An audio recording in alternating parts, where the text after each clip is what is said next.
শিষ্যরা যিশুকে ছাড়ছিল না যে প্লিজ আপনি চলে যাবেন না। যিশু বলছে, হে, আমার যাওয়া তোমাদের পক্ষে ভালো, কারণ আমি ছিলাম পাশে ইম্মানুয়েল হয়ে। খাবার শুনতে পেয়েছেন? ইম্মানুয়েল মানে কি? আমাদের সহিত, সাথে ঈশ্বর। বলে আমি ছিলাম পাশে, সাথে।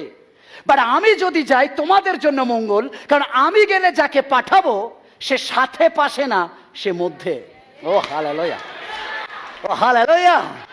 তাই জন্য যিশু বলছে, আমাকে যেতে দাও, কারণ আমি যদি যাই তবে তাকে পাঠাবো। তুমি আমাকে পাশে পাও, সাথে পাও, বাট এবার যাকে পাঠাবো সে সাথে পাশে নয়, সে তোমার মধ্যে মিশে যাবে। ও হালেলুয়া। কারণ সে কোনো অল্টারে থাকবে না, সে তোমার ভিতরের অল্টারে থাকবে। দ্যাট ইজ দ্য হোলি স্পিরিটের বাসস্থান। আমি আর আপনি তার বাসস্থান। কেমন শুনতে পাইনি ঈশ্বরের সন্তানরা? আপনি কি এখনো নিজেকে ভাবেন আপনি অসহায়? কামান কামান, হোলি স্পিরিটের বাড়ির নাম আমাদের বডিতে, আমাদের দেহেতে সেই আত্মা বিরাজ করে। ও কেমন শুনতে পেয়েছেন? হালেলুয়া।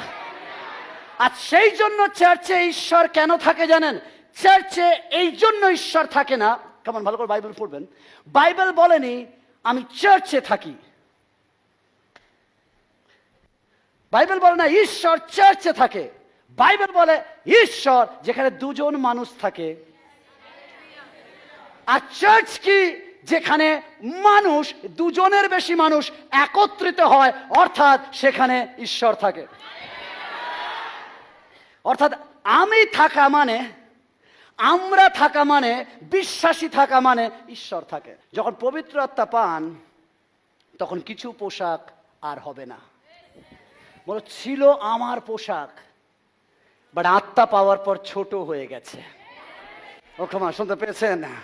এটা আমার ফেভারিট পোশাক, ফেভারিট ড্রেস, আমার এটা ভালো লাগতো, বাট এটা যখন আমি আত্মা পাইনি তখন ভালো লাগতো। বাট আত্মা পাওয়ার পর যখন হাত ঢোকাচ্ছি, এটা আমার না, এটা আমাকে আর ভালো লাগে না। হালেলুয়া। কিছু মন্দ পোশাক ছাড়তে হবে, কিছু মন্দ জিনিস ত্যাগ করতে হবে, কারণ আত্মা পাওয়ার পর ওটা আর আপনার নয়। ও হালেলুয়া। যখন আপনার মধ্যে পবিত্র আত্মা নেই, আপনার আকাঙ্ক্ষা অন্য কিছু ছিল, আপনার ডিজায়ার অন্য কিছু ছিল, আপনার চাওয়া অন্য কিছু ছিল। বাট যেদিন আপনি পবিত্র আত্মাকে পান, আপনার আকাঙ্ক্ষা পাল্টে যায়। এখন শুনতে পেয়েছেন? আগে মনে হতো যে আমি এটা করব, এখন মনে হয় ওটা করব। বুঝতে পেরেছেন? আগে বলতো সানডে মানে আমি একটা সিনেমা দেখতে যাব, বাট এখন আকাঙ্ক্ষা পাল্টে, সানডে মানে আমাকে চার্চে যেতে হবে। ও কেমন শুনতে পেয়েছেন? হালেলুয়া। সানডে আমি ভিক্টোরিয়ায় বসবো, বাট আপনার আকাঙ্ক্ষা পাল্টে গেছে, সানডে আমি ঈশ্বরের মন্দিরে আরাধনা করব। তিনি আপনার আনন্দকে আবার ফিরিয়ে আনেন যখন হোলি স্পিরিট আপনার মধ্যে আসে।